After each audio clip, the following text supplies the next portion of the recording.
Hey there, today we're going to look at how to use Google Meet Complete Guide for PC and laptop. So let's get started. First, open your browser and go to meet.google.com or open the Google Meet app on your computer. Over here, if you want to join a meeting, click on Join a Meeting and enter the meeting code or link. After that, click Join Now. Then, if you want to start your own meeting, click on New Meeting. Copy the link and share it with others through email or messaging apps. Then click Join Now to begin.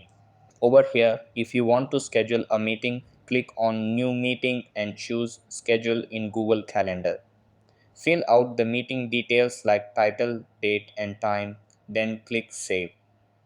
Alternatively, you can schedule directly from Google Calendar by clicking Create, entering the event details, adding guests, and selecting Add Google Meet Video Conferencing. After that, click Save and send the invites. Once you are in a meeting, you will see audio and video controls at the bottom.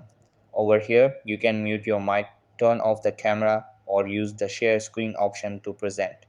Then you can also use the in-meeting chat to send messages and view the participants list. And that wraps it up. Appreciate you watching. See you in the next.